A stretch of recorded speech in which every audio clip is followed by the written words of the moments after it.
Karen, Yes. we've been doing this show for quite a while now. And we've had lots and lots of conversations about metaphysics, spirituality, spiritual awakenings, paranormal, all kinds of things. Right.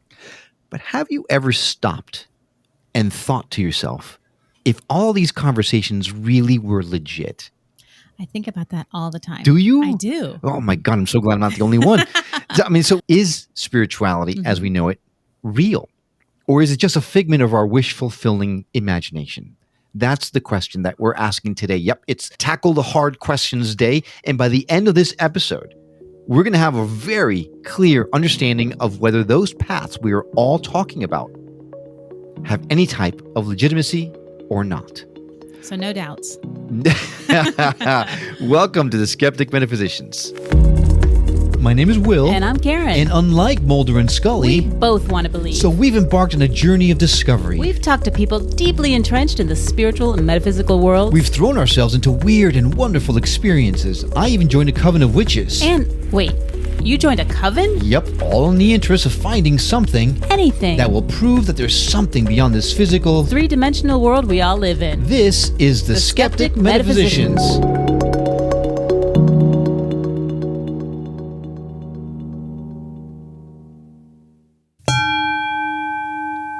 Okay, Karen, I hope you're ready for this one. I'm ready. According to this week's guest, Mark Hunter Brooks, he's the author of the book Earth's Hidden Reality. One reason why people are searching for answers regarding spirituality is that they don't know why things are as they are or how they work.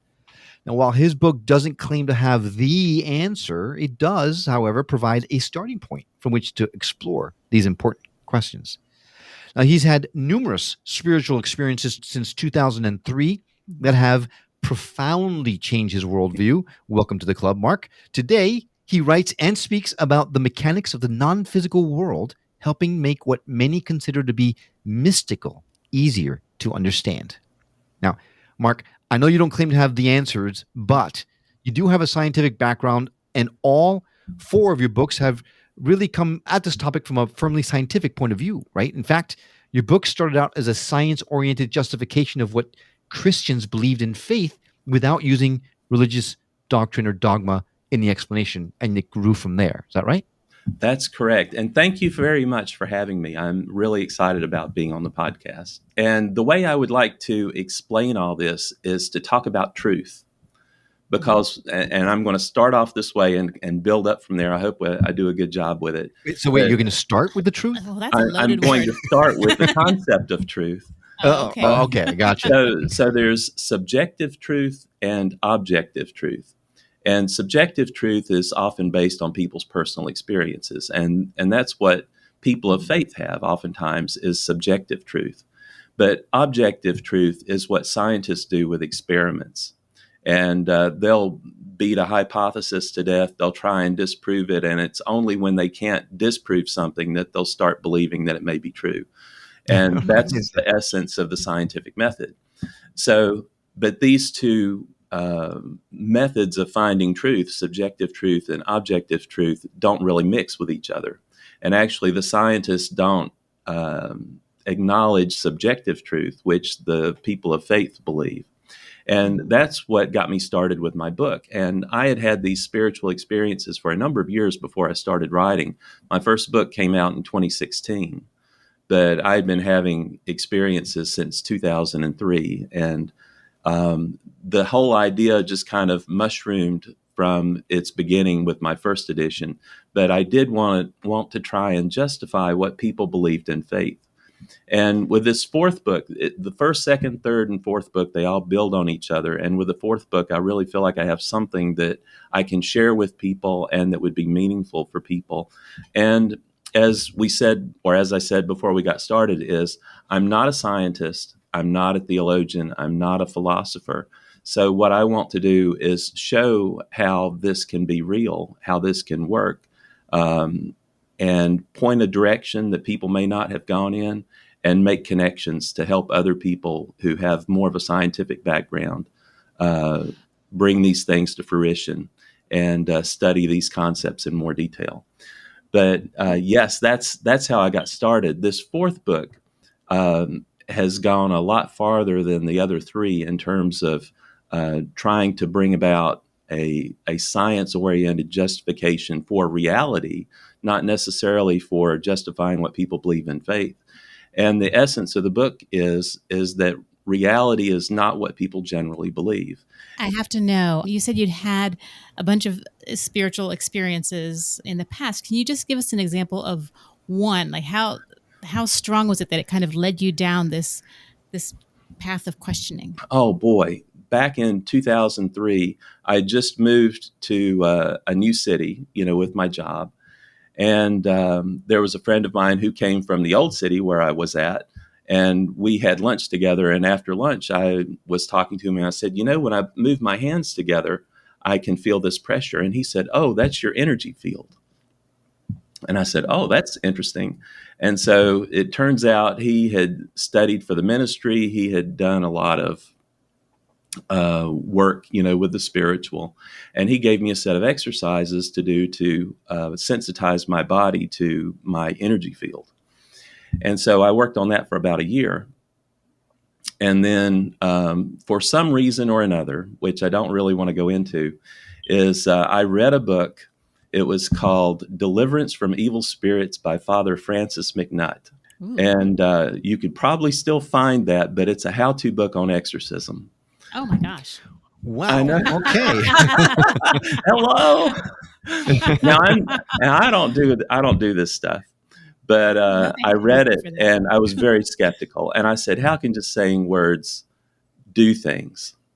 But one Saturday morning I was lying in bed and I tried it out and it actually worked. And after about 5 minutes, I could feel the stuff going on. And so on Saturday mornings while I was lying in bed, I would sit there and play with it. And these energies would move. And then one Saturday, there was this energy that wouldn't leave me. And that's what got me started. And so, wait. Yeah. You say that so easily. So yeah, I just kind of played with the how-to exorcism and it worked. So that implies that you had some sort of exorcism worthy. He said he didn't want to get too much into it. So I know, but respectful. Oh my gosh. I know. Maybe get a little bit into it now. Well, and actually I don't do it anymore. I mean, but it was like the first year or 2 years when that was the only kind of technique that I had. That's what I was using basically I was using my sensitized body and I could feel these energies move when I did the exorcism commands because my body was sensitive to it. And I could feel the energies moving up an arm or a leg or through my body and stuff like that. So that's how I knew that it was working. But that's what got me started. And really the essence of the spiritual experiences I've had over two decades now is that I can feel energies moving through my body. I can hear things. And recently I can see things at night too. So, wow. Yeah. Why does it always have to be night? night? I was just going to say, why is it always at night? That's the scary stuff. I don't want to see it at night. I want to see it at nighttime. Yeah. Like noon. So let me try and give you a science explanation to that. How's that? Okay. Oh, yeah. I am a ham radio operator. I'm just a ham. Just a and ham. They have just a begun, ham. people. The dad jokes have begun. And one of the things they talk about is how the atmosphere changes at night. And ham radio operators can make these long distance radio connections at night by bouncing their radio signals off the ionosphere. But you get better connectivity at night because there's a change that happens to the atmosphere at night when it goes away from the sun. So I think that's why you have more of these instances of seeing beings from different dimensions appearing. Now, some people can see them during the day too. And I know some people who have had near-death experiences who have had some psychic after effects, and I can explain that too. But they can see things during the day as well. So you can explain psychic. Okay, we're gonna have to have like lots of conversations about that because I see a repeat guest. Yeah, I do see a repeat guest because you're speaking my language, right? Like how explaining these things are what I set out to do in the first place when I created the show. So it sounds like you and I have a lot to talk about. Cool. Well, why did Jesus tell his followers to believe things in faith if he knew them to be true? And my answer is because reality was different from what people generally believe. And the essence of my book is that reality is fully wave based and not particle based or quantum mechanics based or atomic based. We're all packets of waves. And so if you use that analogy to explain things, in my book, I explain scientific anomalies, how miracles in the Bible could be explained, how the paranormal could be explained, psychic paranormal abilities. I call them spiritual abilities. And we can get into it a little bit later, but I say those are real, but those are actually how non-physical beings in different dimensions communicate, travel, perceive things, and manipulate energies. And what people on Earth in the physical dimension, when they have these paranormal abilities or whatever, they're tapping into these non-physical abilities through their physical body because they're a multidimensional being as well. And that's how you can have all these things. So Oh, yeah. How would you explain then? I'm trying to think of a religious thing that most people would know: water into wine. Everybody knows it's even in songs. So if you can explain that, like how would you explain Jesus turning the water into the wine? Oh my goodness. I don't know. I tend to think a lot of the Bible stories are stories to give examples. But if you're saying these things actually happened or can happen, how could they happen? Let me pick another one. Is the feeding of the 5,000? How's that? I was debating between that one and the water into wine. Yeah. So many choices. But I was thinking of ones that people would know about. So Now this is just one explanation. I don't want to say it's the explanation. Sure. But if you look at matter as being packets of waves instead of particles, it's easy to replicate those waves and bring them into being. So when you have a loaf of bread or if you have a dried fish, you can create another set of wave packets of that fish or of that bread to bring those things into existence. Like an echo? I explain it a little bit more in my book. I don't know if it would be appropriate for a podcast. Yeah, it might get too far in the weeds. Oh, that's true. But what I can't wrap my head around is when you're saying, "Oh, we just create other packets of waves." Like, let me reach in my pocket and we'll pull up with this packet. I got a packet full of pockets, or pocket full of packets. Yeah. Can you go a little bit into like the theory behind packets of waves? Okay. It's very different than quantum physics, which is what we've been talking about all this time. Right. So let me use an analogy to talk about a fully wave-based reality. I'll use the analogy of an FM radio. So imagine you have an FM radio in your hand, you have a big dial. And when you change the FM radio dial, you move from one station to another. Mm-hmm. So in a wave-based reality, using that same FM radio analogy, when you change the dial, you move from one reality to another because they're at a different frequency, or you move from one dimension to another because they're at a different frequency. And those realities and those frequencies can coexist in the same physical space. And that's been another one of the problems of the particle quantum mechanics paradigm, is they say that you have these multiple dimensions that are these super tiny, subatomic things that exist, that, they have images of ants crawling around a wire, from a half mile away, or whatever, but they say it's something super tiny. But in a wave-based reality, these other dimensions and other realities within the same dimension can exist in the same physical space, just like you have AM/FM radio communications, TV, Wi-Fi communications, and mobile communications. They're all at different frequencies, but they all coexist in the same space. Or like color, is like white all the colors together? Yes. And then you could separate them out to blue and green. Yeah, and a prism can split them out. Hey, look at that. I just impressed myself. Go me. There you go. So the thought of tuning into different frequencies, I mean, it kind of goes in line with a lot of the conversations people are having, the fact that love is a frequency. We're all energy, right? We just have to shift our energy, our vibrational levels or rate of frequencies to ascend or things like that. It makes a lot of sense. I'm not sure if they don't potentially live together. Quantum and wave mechanics might not be too far apart. They might be able to coexist, or is They that not possible? they actually do. And before I get into that, I wanted to say one of the reasons why people don't believe folks who are intuitives or mediums or people who work with energies is that they say, well, raise your vibration. Well, everything is energy. Well, I'm trying to give you an explanation of how and why that can be real. So when you tell people who work with energy, when you explain raise your vibrations, you say raise your vibration because you're a wave-based being. And that kind of puts it in context to make it more real. And that's one of the things that I think this book does that my 3 previous books didn't do. I had more questions than answers in the earlier books, but I have a lot more answers in this 4th book. Well, I'm going to ask you some questions about your books in a minute because I'm fascinated by them, and we'll get into it in a second. But before I do that, one of the concepts in your book, you talk about infinity. Right? And Yes. for my mind to picture, like, how is it possible that things just go on forever and ever and ever? How you have a way of explaining how infinity could actually exist, right?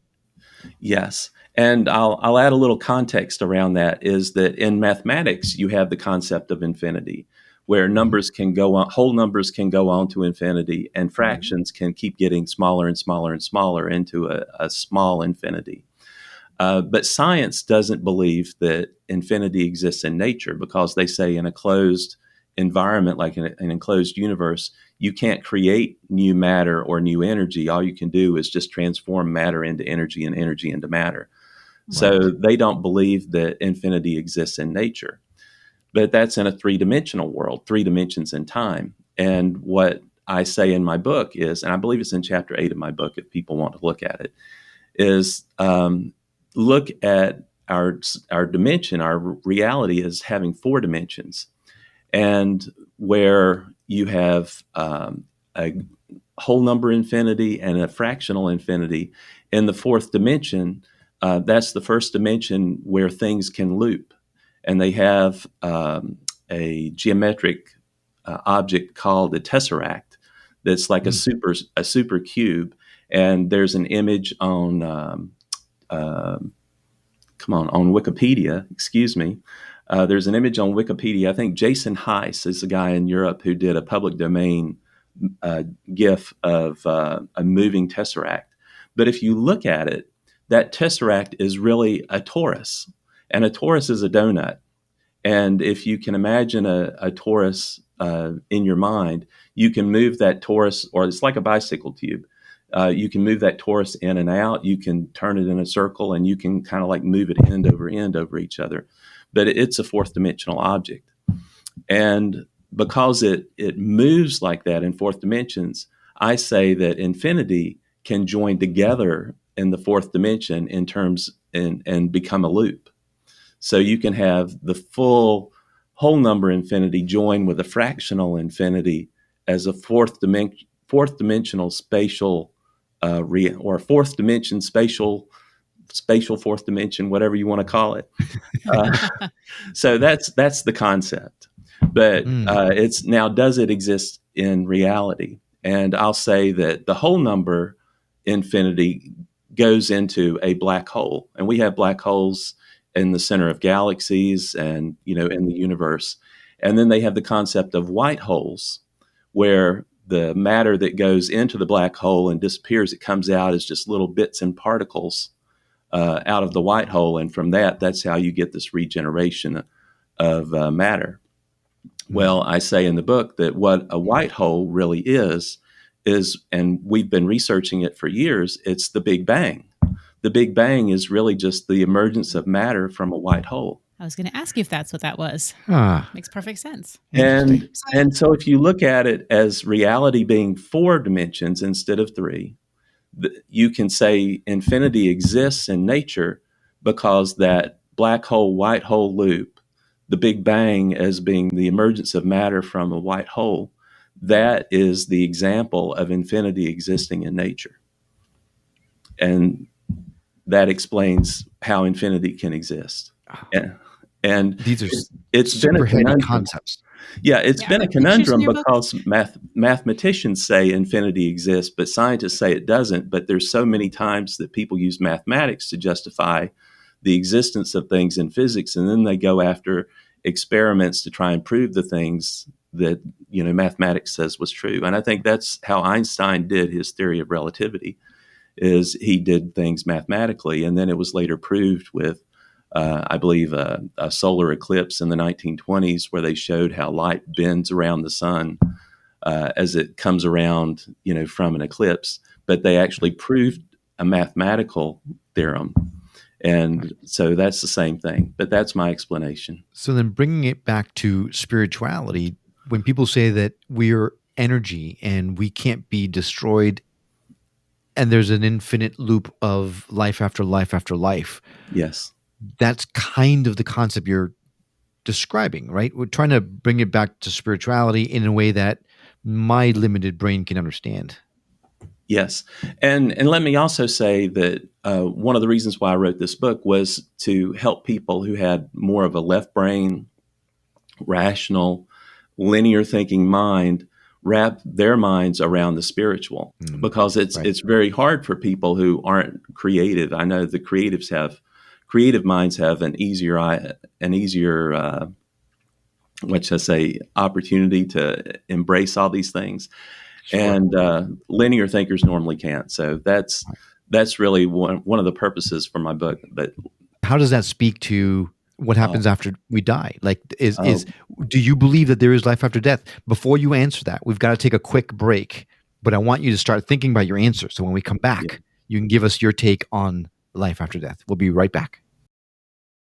And we're back to the Skeptic Metaphysicians. We're with Mark Hunter Brooks, and he is the author of Earth's Hidden Reality. And we are talking some heady stuff, talking about packets of waves and we are beings of Yeah, it's so hard you can't even frequencies. talk about it. Yeah. You're struggling. And the fact that different frequencies can live simultaneously together. And the one question that was left outstanding that I really wanted to ask you is, if all this stuff is scientifically proven, I guess, or we can be scientifically argued in with your theories, what does that mean for life after death? Is there such a thing, or do we not exist beyond this physical plane? So let me start off and say, with all of my years of experience, 20 years of spiritual experiences, all the research that I've done, all the writing that I've done, I firmly believe that we're eternal spiritual beings, that heaven exists, that God exists, that it's real, and that people who search for it will find it. Now, going back to a scientific explanation for life after death, when I earlier talked about infinity, I said that scientists said you can't create new matter or destroy matter or energy in a closed environment. But in this closed environment, now in a wave-based environment, you can have multiple dimensions. So our being can exist in a higher dimension and move to a lower dimension, or move back and forth between dimensions. If you're a wave-based being, you can do that movement between dimensions. And So is that what's happening when people are seeing spirits? Are they just they're waves that are in a different dimension and waving back this way? it depends. And on the cover of my book, I actually have an image of a spirit, and it's a spirit that I've seen dozens or a couple hundred of times. And it doesn't appear that way on the cover, but I say that in the opening segment. But a non-physical or non-form being will have a shape of a torus. And a form-based being in a higher dimension will have more of a human-like shape. But when we start out, let's say we're an eternal being, we're a being, a wave-based being that is going to have layers of energy wrapped around ourselves as we descend from a higher dimension to a lower dimension. And the reason why we have these layers of energies wrapped around our body is because we're going from a less dense dimension to a more dense dimension. And I'll explain that in a minute. But when we get down to the physical dimension, what we see is these layers of around our body is really the aura. So the aura is these layers of energies that we acquire as we descend from the different dimensions. So now let me explain that briefly. Yeah, please do. I, I'm like, I use a thought experiment. I call it a geometric thought experiment. So imagine that you have a wire-shaped cube in front of you. You have a square, a line, and a point. You can turn that cube to look like a square. You can turn the square to look like a line. You can turn the line on its side to look like a point. But a point can't be a line can't be a square, and a square can't be a cube. Does that make Okay, sense? with you so far. Yeah. Okay, and I'll use another another analogy of it is you can take a movie and stop a movie so that one frame of the movie will look like a photograph, but a photograph can't look like a movie or can't become a movie. In essence, you're bringing it back to the three-dimensional reality where we are all these things, but in a lower vibrational frequency, we are limited. We are the photograph. We're not the film. No, I'm saying we're the film, but in order to become the photograph in this physical dimension, we have to turn our cube to look like a square. We have to descend from one dimension to another one at a time. And that descending action is descending into a more dense dimension. And so in the geometric thought experiment, you can descend one dimension at a time. You can descend one dimension, or higher dimensional objects can descend, but lower dimensional objects can't ascend. So this is going to be like a little heartbreaker for the religious people who say, we're born into this temporary body and we become an eternal being. Is using this experiment, that can't happen. What you are is you're already an eternal being who comes into this physical dimension, and you leave it when you die. Right. So getting back to explaining death is that, and I talk about the different densities of the different dimensions in my book. And I don't, it's maybe a little too technical to go into that. But if you imagine that the different dimensions have different densities, what death is your wave-based consciousness moving from a more dense body into a less dense body. And there's actually 100-year-old books that the Theosophical Society wrote that talk about the astral dimension and the mental dimension, these higher level dimensions. And they talk about our different bodies, our etheric body, our astral body, our mental body, and our causal body. And they actually say, they wrote it 100 years ago, that when you leave one dimension and go to another, you die in that dimension. Your body, you leave your body in that higher dimension to go to an even higher dimension. So basically all death is us moving from a more dense body to a less dense body. And that is us as an eternal wave-based being. So as we go ahead. As we move along to that less dense body, so this is kind of how I'm different a little bit than Will. I really appreciate all of the scientific as well, but I also tend to think I'm more emotional. Yes. So, you think about dying and you're going to be in this happy place and there's all this love. But if you're just dropping a bunch of energy, like when I think of energy on its own, I don't attribute an emotion to that or a feeling to that. Yes. So the way I'm hearing it, I'm like, oh my gosh, you just end up being this energy with no emotions. What are your thoughts on that? Well, let me give you a different way of thinking about our bodies. Is that you have a lot of questions that people ask or scientists ask that are doing research on consciousness, and you have materialists who say that your consciousness is really just the cumulative effect of neurons firing in your brain, and that when you die, your consciousness dies. But that's because people are looking at it backwards. And I'll say, look at it from the other way around. Start with your consciousness and build your body around it. And it's kind of like, and I'll use another analogy of you're in a self-driving Tesla car. in your body. Yes, I am. Yes, you are. You know, and you've got self-driving mode. You have what is it? I wanted to say you have traffic avoidance mode. That one's broken in my car. I have traffic. Look for Magnet. traffic. Yeah. Yeah. So anyway, but people look at a person driving a self-driving vehicle, which is our body. They look at the vehicle. They don't look at the driver. But if you're doing all these experiments and all this research on the self-driving vehicle, you're going to come up with all these things about the brain and about neurons firing and about all these abilities and EEG measurements, around your brain and your mind, but you're not going to see the driver of the car. So if I say we're a wave-based being, you're wave-based being, and really, and this is for another conversation, at the very highest dimension, in a formless existence, we're beings of light. So when you say we're wave-based beings, we're really beings of light. But that's another conversation. I'll leave that out. Yeah. But if I'm hearing you correctly, then to answer Karen's question, we are our consciousness. So when we leave, to Karen's question, it's not that we're no longer conscious. We're not some formless, thoughtless. I'm thinking of like the cube, the lines fall, or the density getting less and less and less until you end up with just a single stream. So as we lose density, as we leave our body and kind of go through the different waves or lose those waves, that kind of final wave that we end up with, does it have any sort of an emotional component at all? And this is from what I've read, is that our spiritual self has an emotional component, but each time we come down into the physical, we adopt a personality. Okay. And it's the same thing when I mentioned before, about people looking at consciousness from the Tesla perspective as opposed to the consciousness perspective.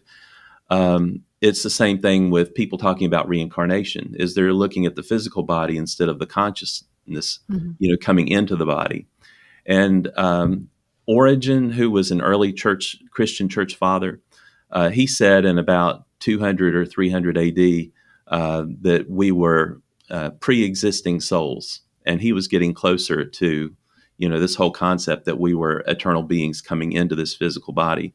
But if you want to look at an explanation for reincarnation, and this will blow your mind too, it kind of blew my mind when I realized this, is that if you're in a higher dimension that's outside of time, and you go into a dimension that's in time, you can place yourself at any point in that timeline. And science says that all time exists simultaneously. So you don't have to have a serial existence with your reincarnations of yourself. Yourself can come in the year 2000, and it can come in again in the year 2002 and in 2004. And you can have 3 instances of your spiritual self going through that timeline, living lives at the same time. You're right. That does blow my mind, and it makes my head hurt a little bit. Yeah, I know. I was saying the same thing. There's been so many times when I've been doing this book that I'm just saying, "Oh my gosh!" and I had to just sit there and drop it and just walk away. And I was just saying, "Oh no, oh no, oh no." Then we have to rename past life regressions. Yes, current, future, past, all life. Maybe alternate life. Not even a regression. The situation. Yeah, alternate life visitation. There we go. Yeah. But it's a way to explain past life regressions and multiple lives and things like that. Because you're actually tapping into those lives. It's not like you're going back and remembering. You're actually going back and experiencing. You're crossing over and experiencing it. Right. And let me go back to this geometric thought experiment for just a second. I'm going to add another little twist to it that'll make your brain hurt. There's more. Yeah, wait, there's more. I love that. It was a commercial right here. Is remember we talked about the cube, the square, the line, and the point, and how a point can't look like a line, and a line can't look like a square, and a square can't look like a cube. But have you ever seen a fan book?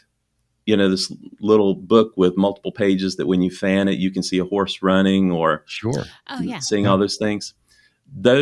Imagine those to be a square. So if you have a series of squares and you move it through time, you can simulate that extra dimension of movement. So you can use time to raise yourself up to another dimension. Oh, good So you Lord. can make a cube, and I didn't grow that cube into a rectangle. Yeah, there I, you go. I don't think my mind has enough squares to figure this out. I love it. I love it. I'm glad I can make someone else's brain hurt. Mine's been hurting Yeah. so much for so So long. then what you're saying, if I'm understanding you correctly, then this can really explain everything that we talk about on this show, right? Astral projection is just a changing of the frequency so that you go off for a period of time into another dimension, another frequency. Same thing with psychic powers and clairvoyance and Channeling and yeah, channeling, absolutely. Yes. Bigfoot, yes, Yeah. yes. Yeah. Even UFOs, everything. It explains Yeah. everything, right? Yes, and that's one of the outcomes that I could see from my book. And I'll step back a little bit, is to say that I'm saying that science needs to change, that reality is not particles and quantum mechanics, that it's really waves. But by having multiple dimensions, I can say from a spiritual or a religious standpoint, I can say, yes, I can show you that heaven exists, God exists, Jesus was real. But on the downside, all these miracles you talk about in the Bible and in these other books, they really obey the laws of physics. And the same thing with the paranormal is that, you could have witchcraft, you could have Reiki, you could have, name all these other things. They're all basically the same principles of physics. So it'll be a downer for a lot of people who have had all these different trainings. Right. They've learned things that are the same things by different names and using different visualization techniques to do them. And I'll give you an example is intercessory prayer. So the way I would explain things or explain intercessory prayer to people is that you concentrate on an outcome. Say someone's had an accident, they're in the hospital, and my favorite image is to say, I imagine them laying in their hospital bed, getting up out of the hospital bed, taking off their robe, putting on their street clothes, walking out the hospital door, down the hall, and outside the hospital into the arms of their family and friends. And that's my visualization, but that's what I concentrate on. And my intention is that they get well and they get out of the hospital. So this combination of concentration, visualization, and intention, that's the same principles that are used in spell casting. Huh. Right. So, Karen, I think this is a mic drop episode, which basically sums up everything we've always been asking out there. So I think this might be the last episode. We've answered all the questions. We're over. Yeah. Mark, thanks for ruining the good thing, for crying out loud. Well, I hope you'll have me back. So Yeah, no, I think we've got a lot to talk about still. This has been a fascinating Oh my gosh, yes. time, a conversation.